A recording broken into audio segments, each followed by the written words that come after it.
For years, I was searching for that one plugin, something to make my footage look truly cinematic. I tried lots, film emulations, different grading workflows, but nothing felt right. I was starting to think it didn't exist. And then I finally found it. Nano from Greyscalelabs.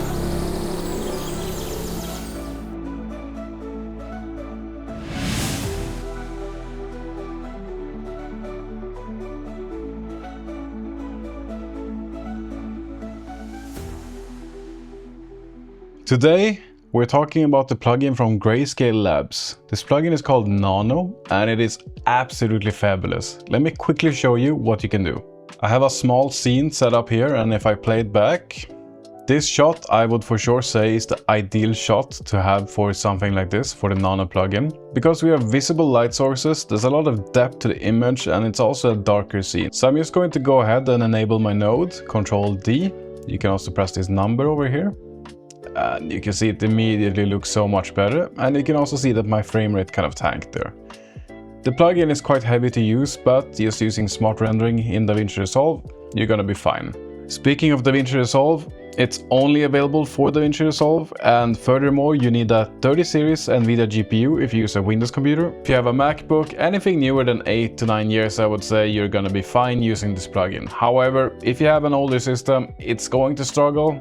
It's gonna work, but you're gonna have to use a lot of pre-rendering to make this work really good. Let's get straight into it, and I'm gonna set up a scene and we're gonna see how this plugin works and how easy it is to use, alright? This is our scene. It looks pretty nice, but there is for sure a lot of stuff missing. It kind of looks like a documentary shot more than something cinematic.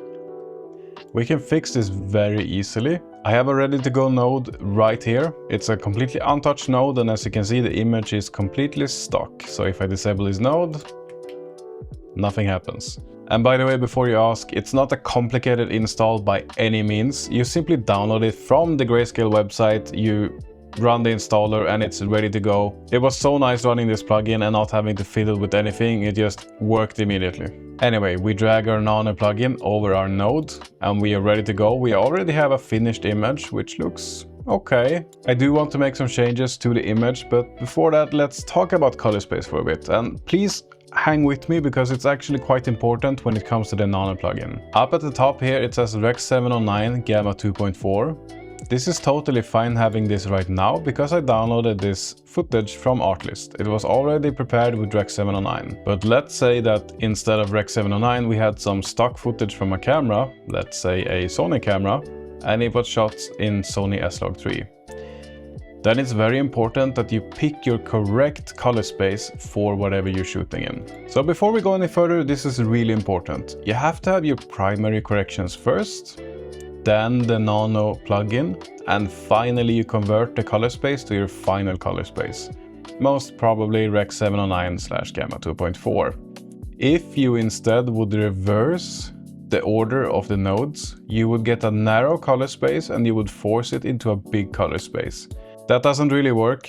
Let's say in the big color space you have 16 billion colors, and then you narrow them down to 16 million, and then you're supposed to blow them up again to 16 billion.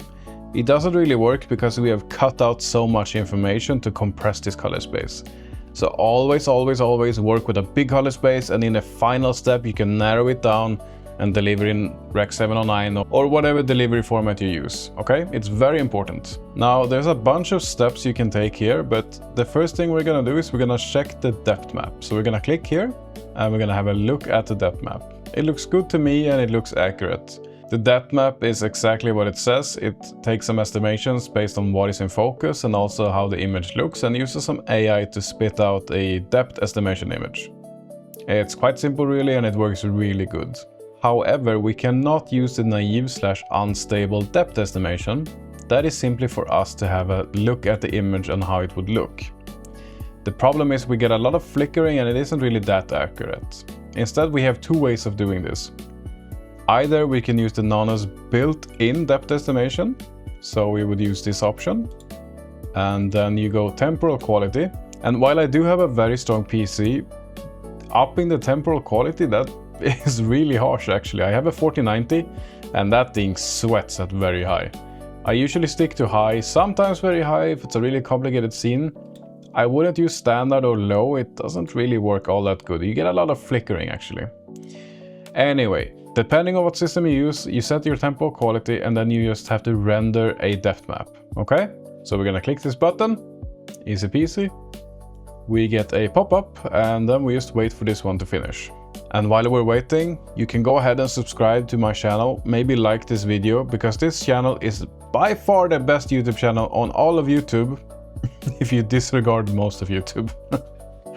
Anyway, the depth map is done. We can also have a look at it now. So we show the depth map, and as we can see, it's a bit more accurate than it was before. It's not a huge difference, but when we play this back, we're gonna see we have no more flickering, which is perfect. Sometimes the depth map doesn't really work 100%, so then you can use the built-in depth map from DaVinci Resolve. It is a better depth map, but it is one more step you have to do, which might be annoying for some people. To do this, I'm going to press on my node before the Nano node, and I'm gonna press Alt-S. You can also right-click and press Add Node and then Serial. So we're going to have two RGB outputs, one going to my second node and one going directly to the Nano plugin. I'm then going to take the RGB output to the RGB2 input and then the alpha output to the alpha 2 output on the Nano plugin. What we're going to do now is we're going to use DaVinci's own built-in depth map, so I'm just going to search for that up in my effects. And I'm going to type properly, I'm going to drag it onto my node.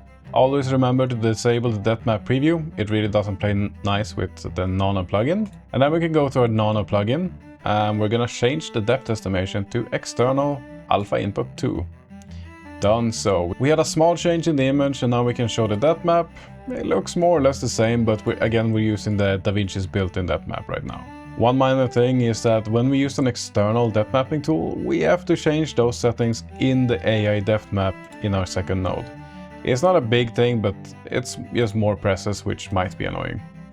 All of these settings are honestly quite self-explanatory, and if you enable the depth map, you can very easily check what your settings are doing. To make everything easier, I'm going to change back our depth estimation to the Nano's built-in one. What I want to do in this image is I want to emphasize the light coming from the window, maybe creating some guard rays. I want to de-emphasize the haze. It's not that important for me in this shot. So what I'm going to do is I'm going to reduce the density of the haze to something a bit more tasteful. And again, you can always press Ctrl D or press this little number here to see what your effects are doing.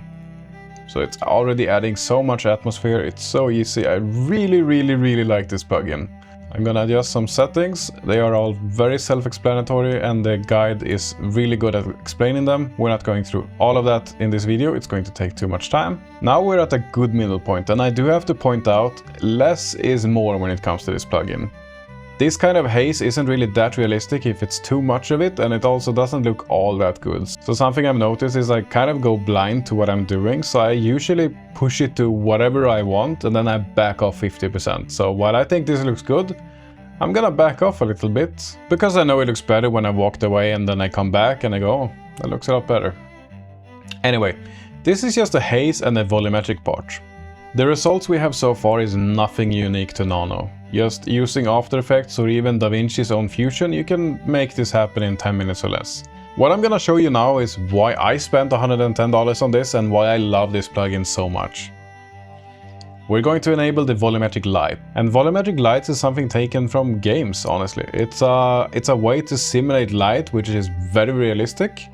We have had that before, but it's been really hard to use when it comes to video editing. Luckily, computers are so strong nowadays, so we can actually simulate the volumetric light. And thanks to Nano being so clever, it is so easy to use, and you do not have to spend a lot of time with it. You don't have to angle every light, it kind of just does it for you. So we're going to enable point source. And then thanks to these red markers, you can kind of imagine where the light comes from. You can imagine this is the sun, yeah? So I have my window here on the right, and I can imagine the sun is somewhere up here, yeah? So I'm gonna put my cross over there. And there you can see we already have it pretty good, but I want some more angle. It's afternoon. There we go. And of course it's way too bright, but the initial setting is always way too bright, which I appreciate because it's easier to see what's going on. I'm gonna make it a warmer tone to see that it's a nice afternoon sunset vibe. And then we're gonna decrease the luminance. Just a touch, just a touch. Again, you don't want to overdo it. Gonna increase the decay so it looks a bit more realistic. Spread it out. Decrease the obstruction.